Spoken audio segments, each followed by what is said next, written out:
When you think about our profit and loss line items for 20.17, we know that they have recognized depreciation. Therefore, our depreciation, they have included in our cost of sales, and this is the 300,000. What should they have done, guys? Nothing. No depreciation, therefore 0. We should have recognized our interest. Remember the interest that we've calculated, 6362 here, the middle of the page, guys. Interest was none, but interest should have been recognized, 6362. And then, guys, we are now able to transfer this to our note. This is our note. Remember, we've started off with a template, guys. I have included our explanation. During the year ended 31 December 20.16, a sewing machine was treated as property, plant and equipment instead of a non-current asset classified as held for sale. The error has been corrected retrospectively, and the effect of the correction of this classification on the line items of the financial statements is as follows. Therefore, guys, what happened? How are we going to fix this? And when did this happen? This is the 3 things that you need to remember. Then we have identified that we need to look at our profit and loss and our statement of financial position. We have also identified that we need to correct our opening balances for 2017 and comparative figures for 20.17. Now, when you look at our calculations page, table, profit and loss, we need to transfer our cost of sales. We have identified that our cost of sales include 300,000, and we therefore now need to decrease our cost of sales. Therefore, credit our cost of sales with the 300,000. We have recognized that there is interest of 6362, guys, sorry. We need to recognize that, therefore we will have to debit the interest expense.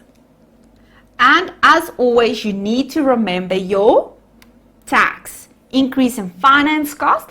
Now, when you think about this, our expense decrease with a 300,000 minus the 6362, we have a decrease in our expenses. If we have a decrease in our expense, our profit will increase. If our profit increase, our tax will increase. And this will be the difference between the 300,000 and the 6362 times 28%.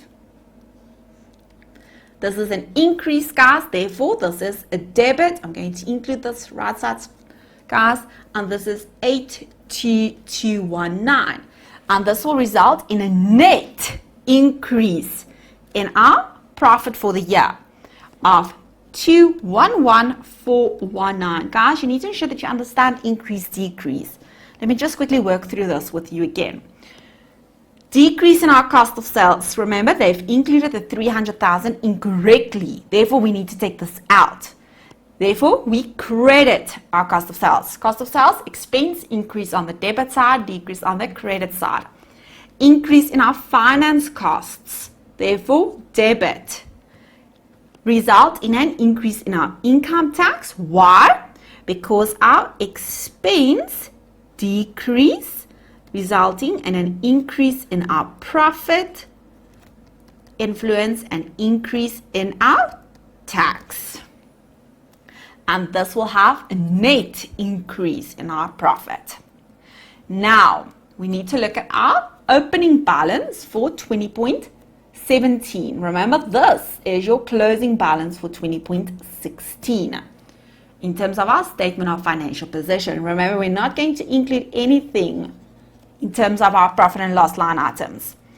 When you look at our table for 20.16, only focus on 20.16, please. Our PPE included 255,000. Now, for us to correct this, we need to take this out. If we need to take this out, we will have to credit. Therefore, in our note, our PPE will decrease for 20.16 opening balance with a 255,000 credit. Guys, we can include 20.17 as well. The explanation remains the same. Okay, then we have identified, guys, that we have a non-current asset held for sale should have been included. Therefore, we need to include this, and this is debit.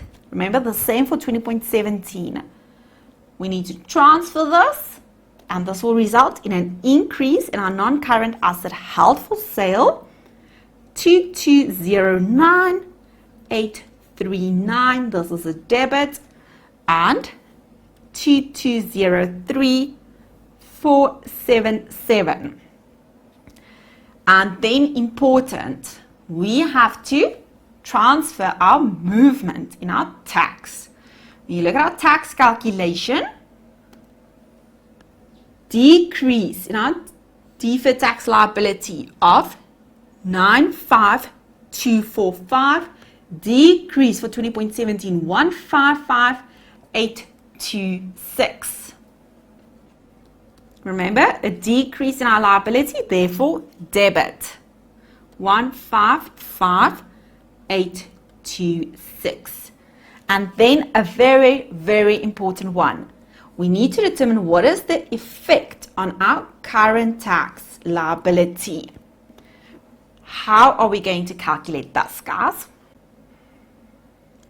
If you refer back to your IS 12 principles, you will remember in our current tax, we will start off with our profit before tax. Remember, your accounting profit. You will have to reverse your depreciation, therefore add this back, a positive. Deduct your tax allowance. Now, when you look at this, remember, for 20.16 up until the end, this was an IS 16 asset. For 2017, this is IFRS 5. For 2016, they have added back the 300,000 depreciation. I think this was 300, guys. Let's just quickly check. Just ensure that I'm right here. Okay. Don't really have that info, but they've indicated to us. We can assume that our carrying amount is correct. Okay, so I'm not going to go into too much detail with that. Let's assume it's 300,000. And they've added back they've deducted the 510,000. Now, this is correct because only on 31 December 20.16 the criteria was met. Therefore, correct. For 20.17, depreciation should be added back, the 300,000, and they would have deducted the tax allowance. Okay? Now, guys, we have already corrected this depreciation section, guys. Do you see? We have already corrected this.